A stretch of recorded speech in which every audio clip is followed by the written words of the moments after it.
The difference between my marriage and feeling pain in my marriage and you feeling pain in your marriage as you were in polygyny, she wasn't. She said is that I know the man that I was married to was set out to hurt me. He was a narcissist. And she said, I know your husband didn't mean to. Warning, viewer discretion is advised. The content, views, and educational material you are about to experience could challenge your belief, trigger strong emotions, and frankly, piss you off. This isn't for everyone. If you're not ready to confront new ideas, or if your feelings bruise easily, this might be the time to click away. Expect to be challenged, to think, and you might even want to scream at the screen. Proceed with caution, and remember, you chose to be here.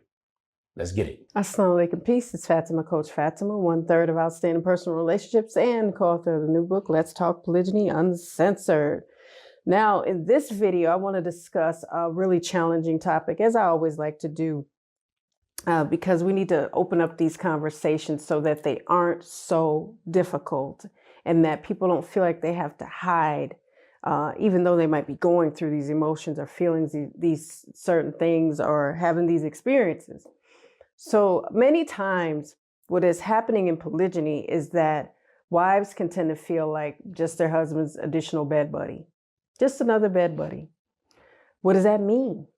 That means that outside of bedroom activity, whenever he feels like it, then he's present. Other than that, he doesn't care. He doesn't help with the kids. He doesn't help with the home. He doesn't take care of his wives. He doesn't manage. He doesn't create boundaries. He's not practicing leadership. He doesn't want to be a leader. He's just lazy in all areas. Unless it becomes a situation where he goes, oh, I want the sex, but that's it. I don't want the responsibility of being a leader, being a husband, and all the many levels of what that means. What is that role? And some just are not clueless. They're just clueless. They're not knowledgeable enough to even know or scratch the surface of what it is to be a man that is actively in polygyny. What does that mean? That means that some men want to be in polygyny. They like the idea of it. It sounds great. But the responsibility is incredible. It's not for the lazy. It's not for men that just want to say, okay, I will have relations with my wife when I feel like it, but forget her needs. But as soon as someone says, it could be anywhere. It could be someone just not even knowing she's married. Says, how you doing today, sister? You look nice today. Then he gonna blow a gasket. Now, that is something that I believe would be a natural reaction for many men to go, okay, no, that's my wife. Now you're not gonna be complimenting my wife. And this man might be completely oblivious. So we know that male jealousy and women's jealousy can be quite different from one another. And that's for another video. But I've found that when men become jealous, somebody's got to go. Like they're ready to unalive someone. It can go from 0 to 100 very quickly, especially when they have their sights set on another man that might be encroaching, whether it be mentally, whether it be physically, meaning they could be just passing his wife and he's going to put his arm in there. Don't get too close, or giving too much of a compliment, or I don't know you. Where did you come from? I pumped my wife's gas, or whatever the case may be. Not to say anything appropriate is happening at all. It could be something very, very minute, but it means something to a man because a man is really wanting to protect his family and he doesn't want another man coming around his wife. No, he wouldn't want that. Why would he want that? Does it make sense? That's a threat. And they deal with that accordingly, whatever way that is, because everybody's different and not all men are the same. And I don't like blanket statements, but history has shown and told the tale of what happens when men get upset. They lay waste sometimes, and some people just, again, get unalived. So I want to pay that respect to the fact that it's okay for them to have their own jealousies and be protective over their wives. Absolutely. However, when it reaches a certain point where women can get complimented or whatever the case may be, they will find that their husband will take that very seriously. Even if the other party has no idea this woman is married, she could say, and I've had to say, I'm married. Careful. Oh, okay, sister. Yeah. Mm-hmm. Or I love this one. I love this one. If someone says, "Oh, sister, you look beautiful today." I mean, my husband thought I did too. I'm telling you, they go, they say sorry, they get away. My fault. I didn't know. All right, brother, take care. That person's not my business, and I'm not theirs. So I get that. I understand that, and many women understand that. But when it comes to actively being in polygyny every day, I remember telling Coach Nazir, and this was years ago, and I was talking to this wife of this brother that had recently gotten polygyny. He was saying he was very tired. And so I remember I told Coach Nazir, and he said to me, and it really helped so much. He was like, well, if he's not tired, he's not in polygyny. There's so many things to do. There's so much business to handle, so many people to take care of, so much ripping and running.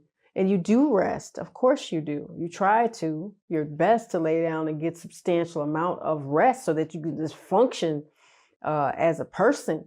But I like to call it hunt and gather for your family, whatever that is for a man. That's not easy. So it's good to have this idea of polygyny, but to actually be active in it and do your best to be successful at it is a whole nother type of man. A whole nother type of man. You know, a friend of mine had her marriage. She was recently divorced last year. She doesn't mind me referencing, and I always like to get permission. And she said, you know what? The difference between my marriage and feeling pain in my marriage and you feeling pain in your marriage as you were in polygyny, she wasn't.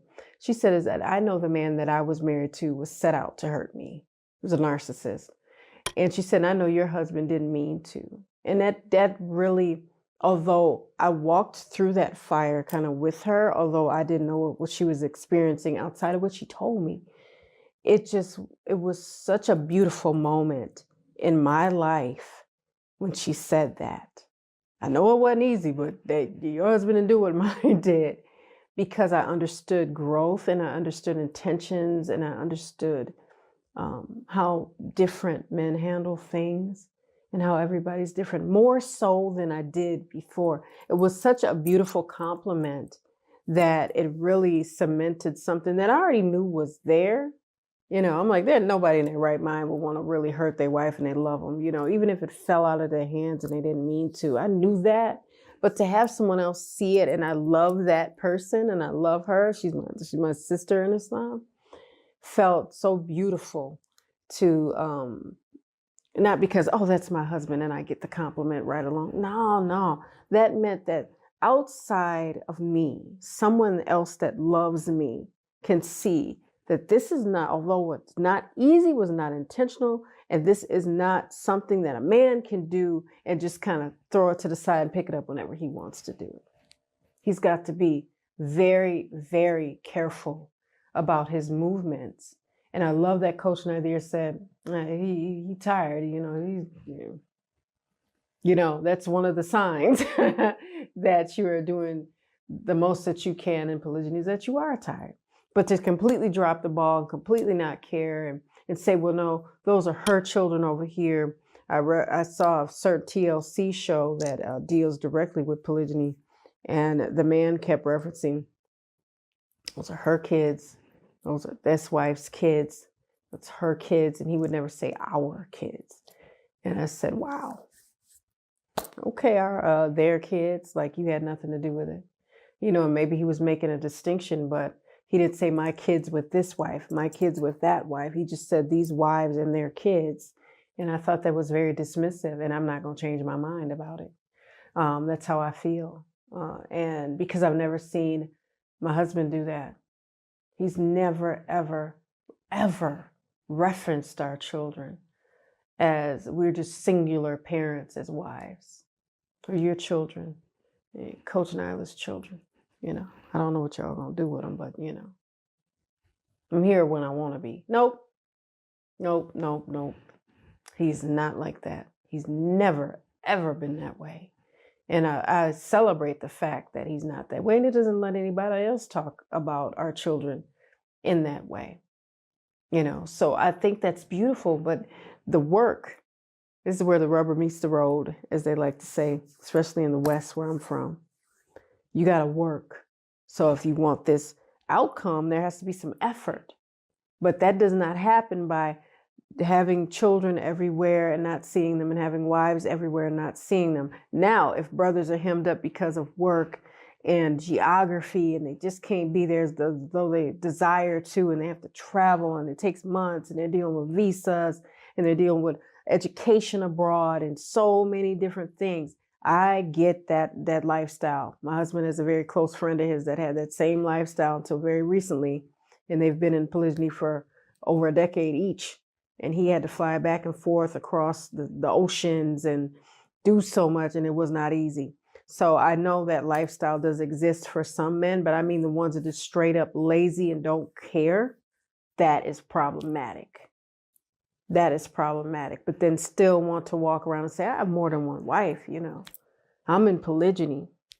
But they don't say, I'm not doing what I need to do. I'm not doing my part. I'm sexually lazy, or I'm abandoning this wife over here and over here and over there, whatever the case may be.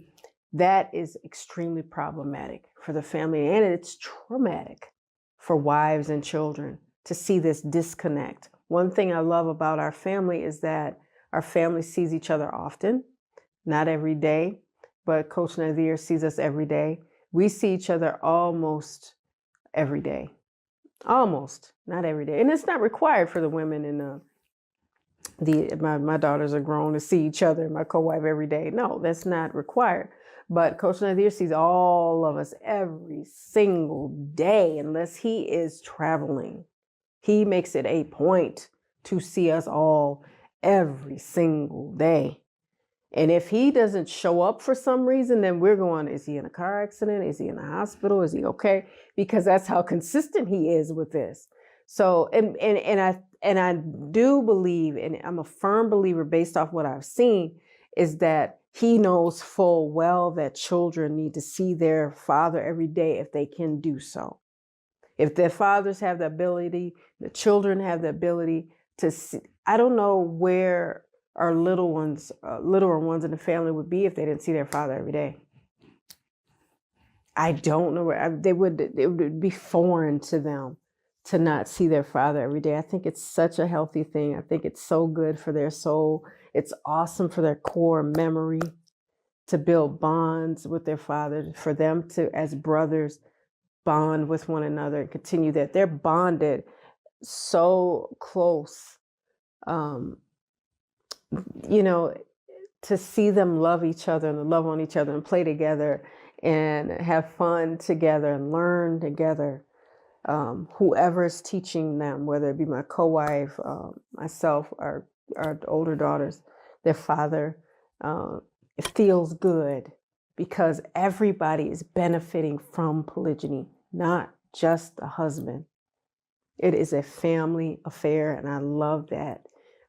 Because these little boys, they're not going to be little always. And I love the fact that they can grow up and say, look, we felt included. We were a family. I don't know what this other stuff is about, although I may help. Maybe they carry the torch as they get older. But I love the bond. But that wouldn't have been there if there hadn't been a certain amount of leadership from their father. And, of course, their mothers, of course. But to see that their father is moving in a certain way and being intentional in a certain way and taking care of his family in a certain way matters to the mental health and wellness and stability of his children, not just his wives. I mean, my co-wife and I are grown women, and we understand so much, and our understanding is limitless in certain specific areas. We're still learning, so we're not children, is my point. They don't have that yet. So they only know what they're experiencing to their understanding as children. So polygyny is not something to play with. And I always say, so don't play in it. It is not for lazy men. It is not for men that want to give up super easily and that want to just drop everybody at the first sight of trouble. It will stretch you if you're doing your work, and it makes you become more if you're invested in your movement. So I just wanted to put that out there and have to say that. And I've learned a lot from Coach Nazir not just as my husband, but I'm watching what he's training, and I watch his videos too, so that I can learn more about the world of men that are trying their best to do this the right way, that are intentional and doing what they need to do within the areas of marriage, and especially the alternative marriage, which is polygyny. So with that being said, guys, make sure you comment, like, subscribe, and share this video.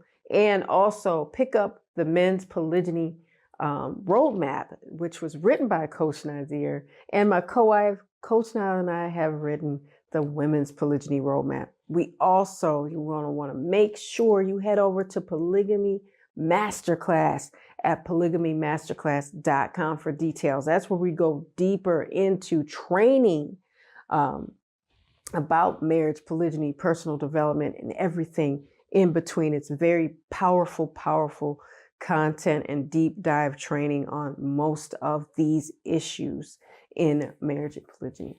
And head over to our OPR community at oprcommunity.com for details. That's a private community. You can become a member, and we can have these conversations without the disturbance of trolls and people that have extra opinions and all this judgment. So with that being said, make sure you guys check that out. And I am going to leave you guys with a little GLC. Make sure you're growing intentionally, loving fearlessly, and connecting on a higher level every single day. I'm Coach Fatimah. I'll see you guys in the next one. Assalamu alaikum. Peace.